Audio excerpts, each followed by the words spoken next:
Hans has a liftoff. I repeat, Hans has a liftoff. Oh, this is too good. This is too good. God should never change. I repeat, Hans has a liftoff. Okay, stop.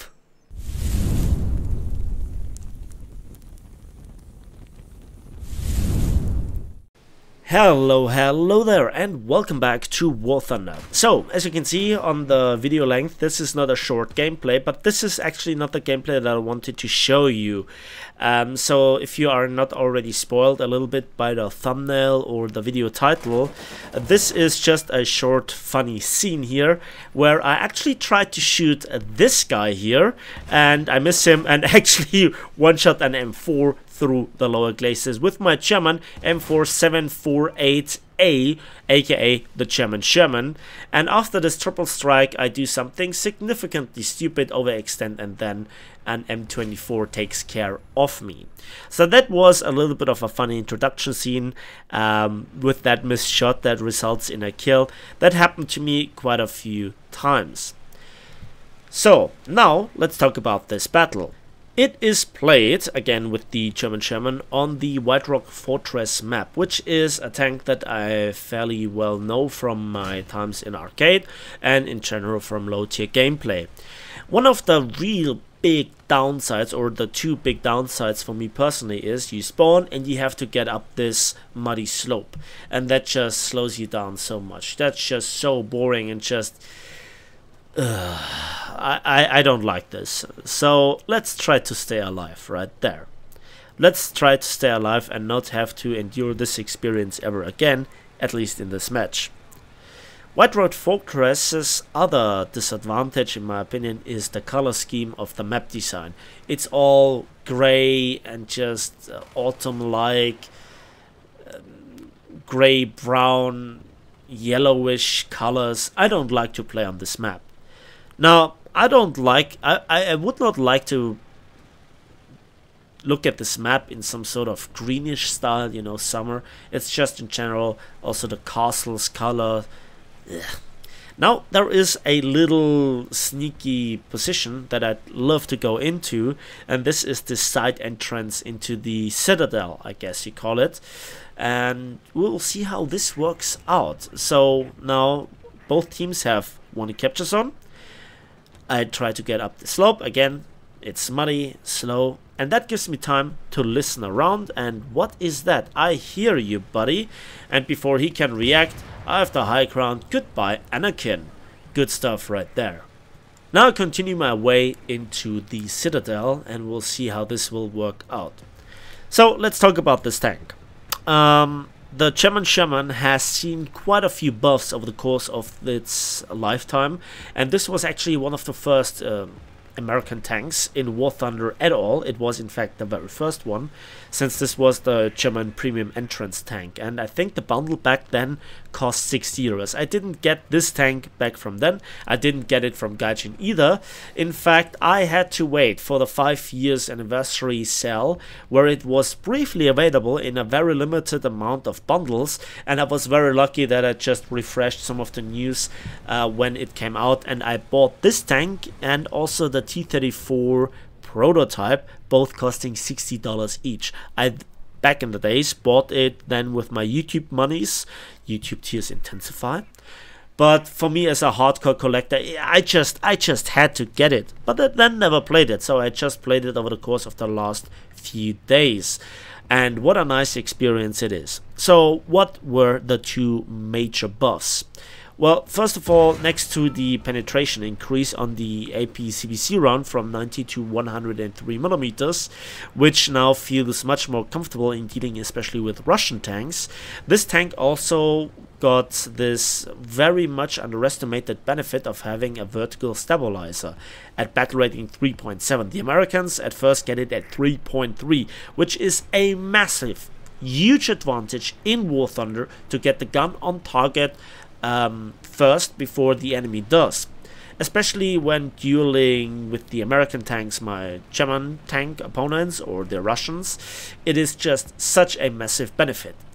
Additionally, a third implemented, or let's say indirect benefit, is that with this tank you do not face the Germans, which at this battle rating just are the kings of penetration.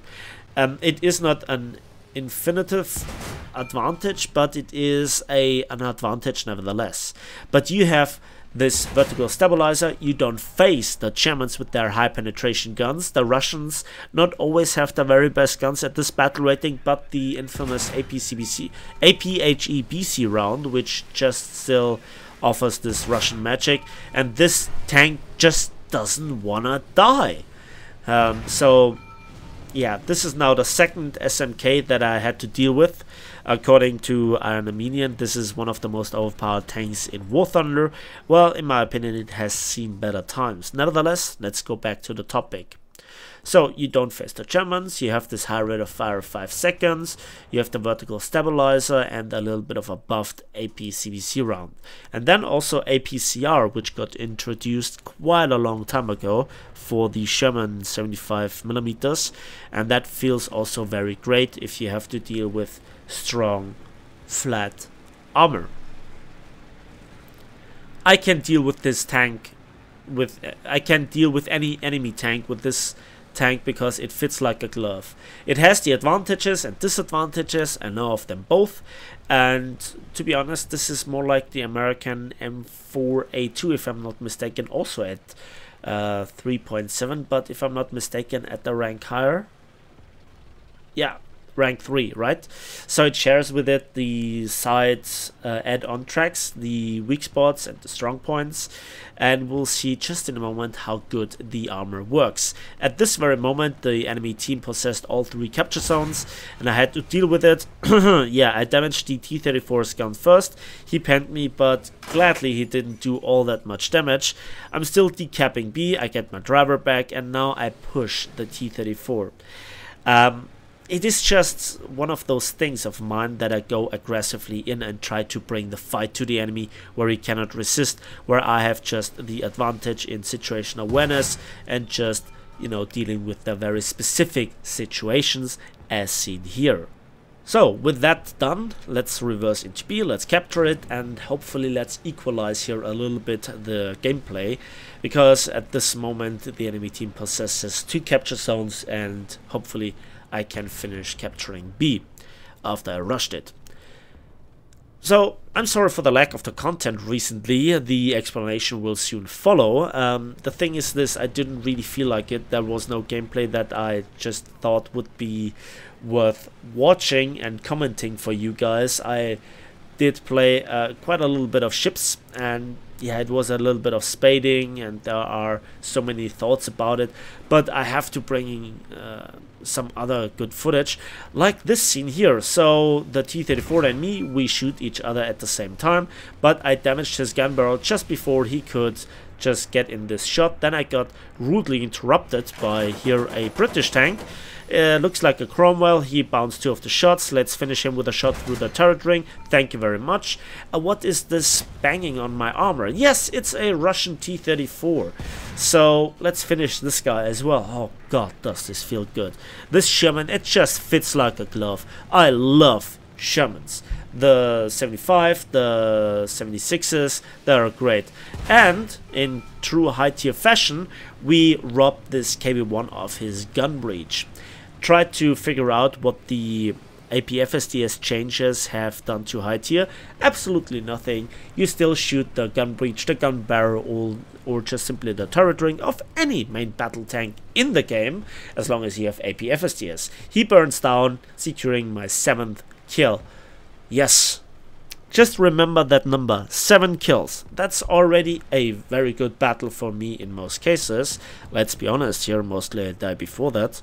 And yeah, then I try to rush C right now after I rushed B.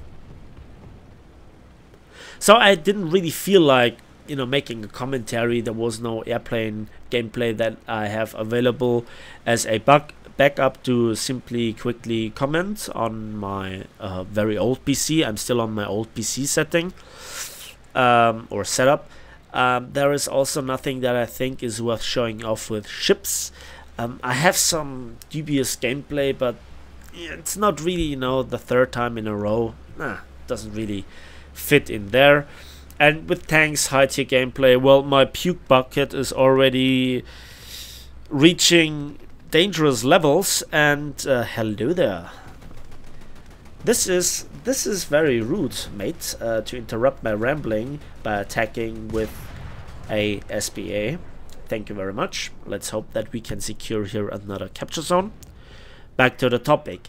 So then after today, where I was out for fishing for the second time in 2 days with my cousin, checking out a new location, a new river, etc.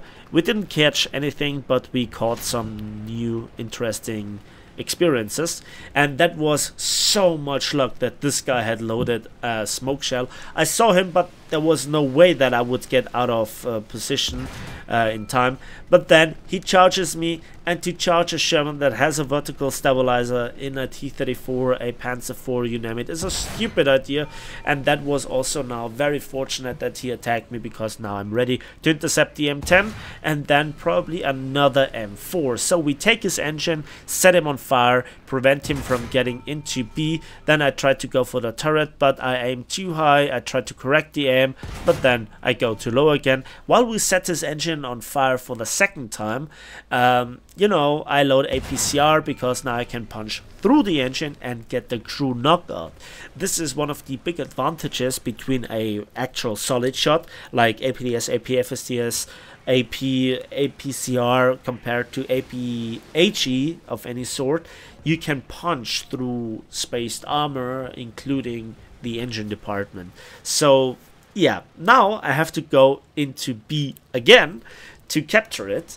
And so yeah, you can see where this is now going, oscillating between B and C, while hopefully my team can take care of A. If you look at the minimap, there are 3 tanks literally around or surrounding A.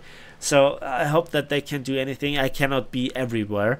There is a heavy tank action to my left, to my very left, but I need to focus here. If you look at the tickets, we bled quite a lot through the entirety of this gameplay, so I need to do something. And that's already 11 kills?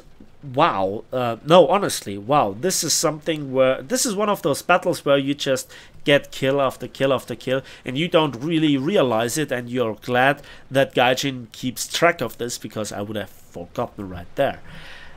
And where is the tank that captured B? There he is. Hello, little sunshine. Good night, little sunshine. And we have our 12th kill, a nice dozen of kills. And now we're going to C to capture it.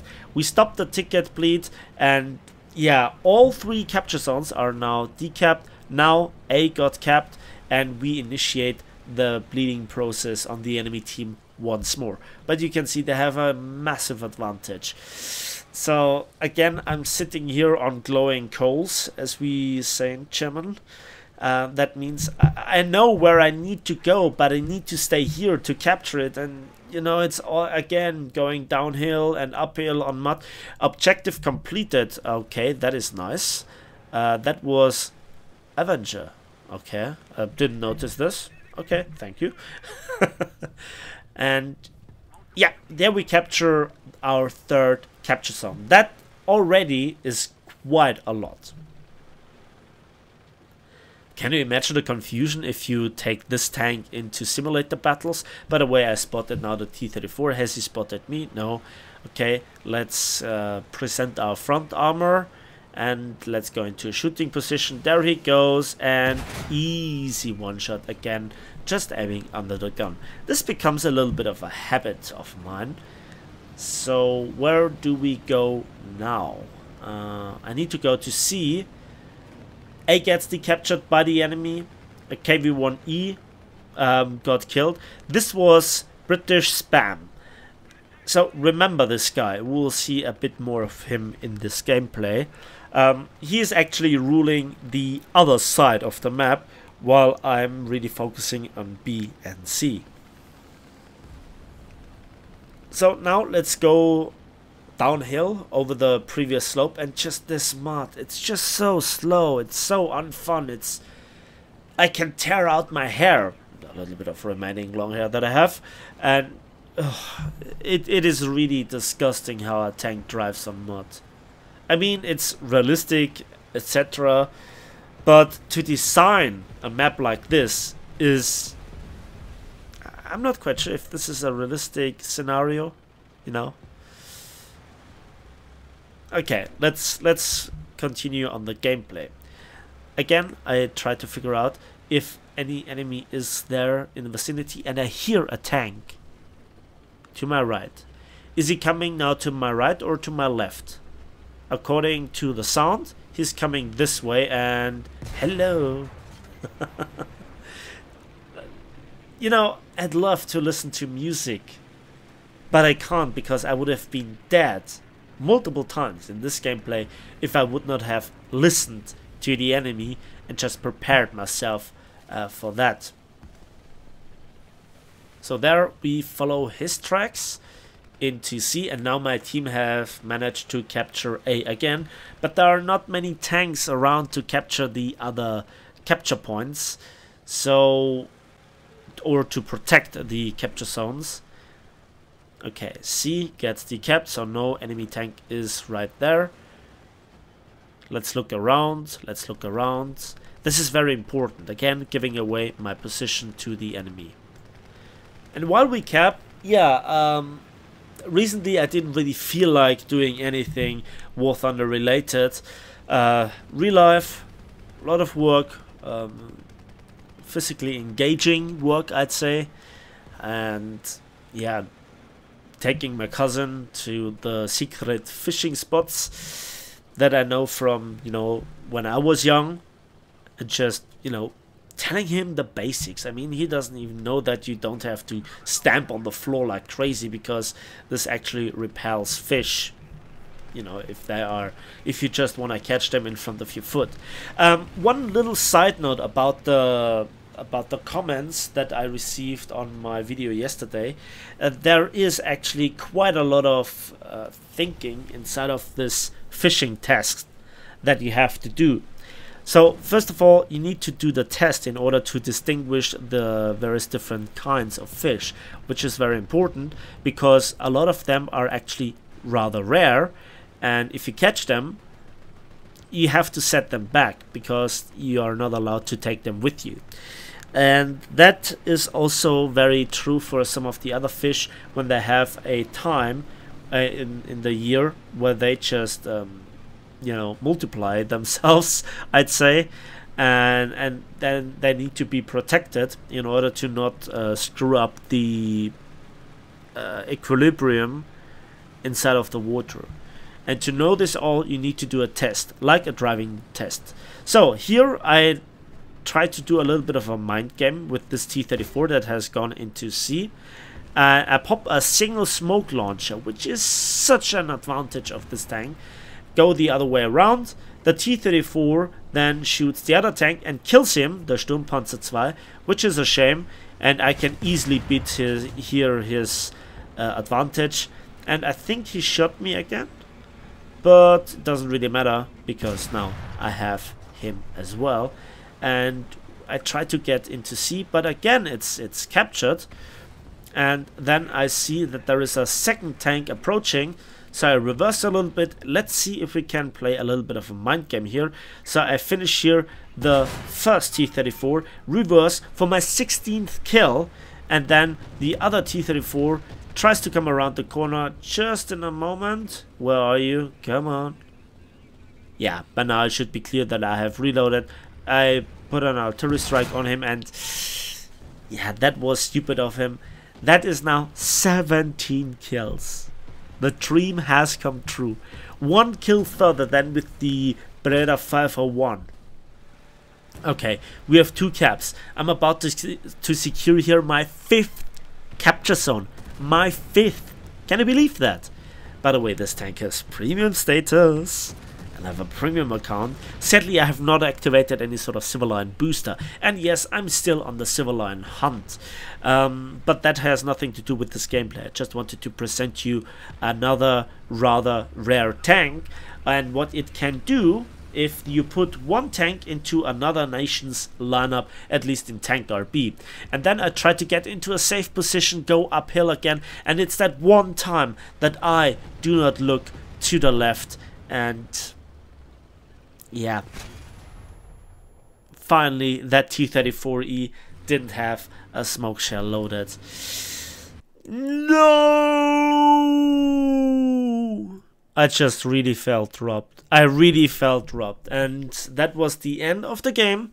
And then we got nearly 200,000 silver lines without a booster wager or any sort of order.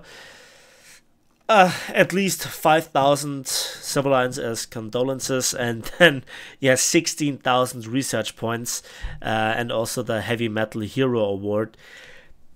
17 kills and 5 capture zones. Oh, god damn it. I would have loved to exceed here with the Survivor Award. Just the 200,000 silver line mark. That would have been epic, but I think this gameplay was already epic, and I hope that you now understand why I wait for a good gameplay instead of spamming you with mediocre video footage, with mediocre thoughts on a recent change, and spamming the internet with my videos. I hope you understand, and I hope you forgive the 2 days break. That's it for me today. Thanks for watching, thanks for listening. Please give this video a like if you did, subscribe if you want to see more, let me know in the comment section what you think about those rather rare tanks, their pricing, and overall what they can do to an enemy team.